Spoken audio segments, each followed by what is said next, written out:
RSS और मनुवादी मानसिकता हिंदू राष्ट्र बनाने की बात करती है, यानी कि पाकिस्तान और चाइना से मिलकर भारत को छोटे छोटे टुकड़ों में बांटना चाहती है।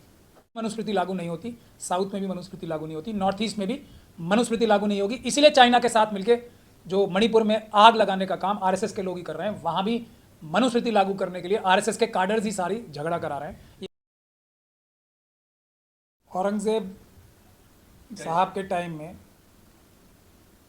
अखंड भारत था, मतलब सबसे बड़ा भारत अशोक सम्राट के बाद अकबर से भी बड़ा भारत जो था वो औरंगजेब के टाइम में था। और आरएसएस और मनुवादी मानसिकता हिंदू राष्ट्र बनाने की बात करती है, यानी कि पाकिस्तान और चाइना से मिलकर भारत को छोटे छोटे टुकड़ों में बांटना चाहती है। जो टीपू सुल्तान साहब का कसूर था वो ये था, जो बाहर से आक्रांता ब्रिटिशर्स आए थे वो उनसे लड़ रहे थे, बल्कि उनको बार बार हरा रहे थे। तो देशी और विदेशी दलालों ने मिलकर उनका कत्ल कराया, साजिश से ही उनकी मौत हुई थी। तो इसीलिए वो भी भारत को एक और मजबूत चाहते थे, और बाहर के जो लोग आए हुए थे ब्रिटिशर्स, जो भारत का संपदा लूट के ले जाना चाहते थे, उनको रोकने का काम करते थे। आज के भारत में क्या कर रहा है आरएसएस? जो मनुवादी मानसिकता के गुजराती बिजनेसमैन हैं, भारत को लूट के चाइना के हवाले ही तो कर रहे हैं। 80-20 का ट्रेड डेफिसिट है। ये दोनों औरंगजेब और टीपू सुल्तान, ये बहुत बड़े इंडिया को मजबूत करने के बहुत बड़े आइकन्स हैं, जो भारत की ताकत को रिप्रेजेंट करते हैं, कि वो दुनिया से की बड़ी बड़ी ताकतों को जो भारत झुका सकता था वो उसको रिप्रेजेंट करते हैं। और आज का भारत मोदी जी और ये आरएसएस वाले क्या बना रहे हैं कि इनके आरएसएस के जो एपीजे अब्दुल कलाम साहब ने मिसाइल टेक्नोलॉजी डेवलप की थी ना, सबसे ज़बरदस्त दुनिया भर में, उसको चुरा के आरएसएस के डीआरडीओ के जो मेंबर्स हैं वो पाकिस्तान और चाइना को बेचते हैं। तो ये समझने का अच्छी जो समझने की चीज़ है वो ये है, आरएसएस हिंदू राष्ट्र चाहती है, और वो हिंदू राष्ट्र भारत के टुकड़े टुकड़े करके करना चाहती है।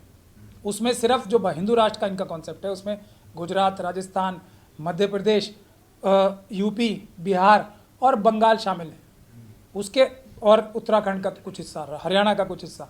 उसके अलावा इनका कोई हिंदू राष्ट्र का कॉन्सेप्ट नहीं। ये सदर्न इंडिया वालों को, यानी कि दक्षिण भारतीयों को भी अपने से दूर करना चाहते हैं हिंदू राष्ट्र से, क्योंकि वहाँ इनकी नहीं चलती, क्योंकि वहाँ इनकी दाल नहीं गलने वाली।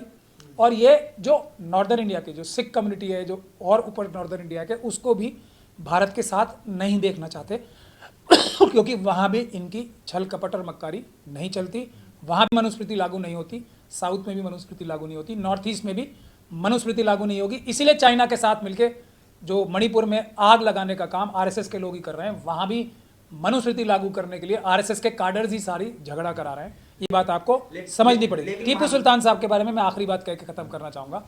मनुवादी मानसिकताओं की टीपू सुल्तान साहब से जो सबसे बड़ी दुश्मनी वो ये है कि वो जो महिलाओं को स्तन और तन ढकने की इजाज़त नहीं थी इनके संविधान से, उसके खिलाफ टीपू सुल्तान साहब ने एक ऑर्डर किया था, जिसकी वजह से पूरे मनुवादी मानसिकता के लोग इनके खिलाफ हो गए, क्योंकि वो महिलाओं की इज्जत बरकरार रखने के लिए उन्होंने काम किया। लेकिन प्रदेश में जब तनाव का माहौल है तो वहीं जो डिप्टी सीएम फडणवीस वो कह रहे हैं कि औरंगजेब की औलादें पैदा हो गई हैं कुछ राज्यों में, इस तरीके की बयानबाजी कर रहे हैं। नहीं, औरंगजेब जो भारत को एक और बड़ा रखना चाहते थे, हालांकि उनकी पर्सनल गलतियां बहुत थी, मैं उनकी पर्सनल गलतियां बहुत मानता हूं कि उन्होंने अपने बाद किसी अच्छे उत्तराधिकारी को नहीं, जो उनकी एक सबसे बड़ी कमी थी, एक ही कमी थी कि उन्होंने अपने उत्तराधिकारियों पे ट्रस्ट नहीं किया पूरा। उसके अलावा तो भारत को मजबूत करने में वो सबसे बड़े एक, जो ये आधुनिक भारत से जस्ट पहले सबसे बड़ा कंट्रीब्यूशन है देश को एक और अखंड रखने में, देश को मजबूत करने में, अफगानिस्तान तक को भारत बनाने में औरंगजेब साहब का बड़ा हाथ है। तो ऑब्वियसली मनुवादियों को जो छोटा भारत चाहते हैं, जो भारत के टुकड़े टुकड़े चाहते हैं, उनको औरंगजेब साहब से नफरत होगी।